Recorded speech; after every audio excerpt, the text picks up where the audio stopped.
தயாரிப்பாளர் சங்கத்தில் இருந்து விஷால் சஸ்பெண்ட் செய்யப்பட்டதை வரவேற்று வராகி மற்றும் எதிர்ப்பு நடிகைகள் விநாயகருக்கு 108 தேங்காய் உடைக்கிறார்கள்.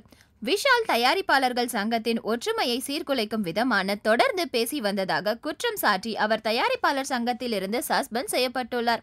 இந்நிலையில் விஷால் சஸ்பெண்ட் செய்யப்பட்டதை கொண்டாடும் விதமாக நடிகர் வராகி மற்றும் எதிர்ப்பு நடிகர்கள் நடிகர் சங்க வளாகத்தில் இருக்கும் வித்யா கணபதிக்கு 108 தேங்காய் உடைத்து காணிக்கை செலுத்துகிறார்கள். நடிகர் சங்கத்தில் விஷாலுக்கு எதிராக உள்ள கோஷ்டி இந்த தேங்காய் உடைப்பு நிகழ்ச்சியில் கலந்து கொள்கிறது.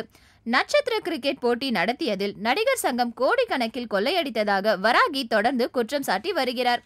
இந்நிலையில் இது குறித்து வராகி கூறியதாவது, நடிகர் சங்க முறைகேடுகளை பத்திரிகையாளர்களிடம் நாங்கள் தெரிவித்தோம் என குற்றம் சாட்டி 26 பேரை விஷால் தரப்பு சஸ்பெண்ட் செய்தது. இதை நியாயப்படுத்தியும் பேசி வருகின்றனர். தற்போது விஷால் பேட்டி கொடுத்தார் என்பதற்காக தயாரிப்பாளர் சங்கத்தில் இருந்து சஸ்பெண்ட் செய்யப்பட்டுள்ளார். ஆனால் விஷால் இதை ஏற்க மறுத்து வருகிறார். நாங்கள் பேட்டி கொடுத்தால் நடவடிக்கை எடுத்தது சரி என்றால் விஷால் பேட்டி மீதான இந்த நடவடிக்கையும் சரிதானே? விஷால் முதலில் தம்முடைய முதுகில் உள்ள அழுக்கை துடைத்துவிட்டு அடுத்தவர்கள் மீது நடவடிக்கை எடுக்கட்டும் என்றார்.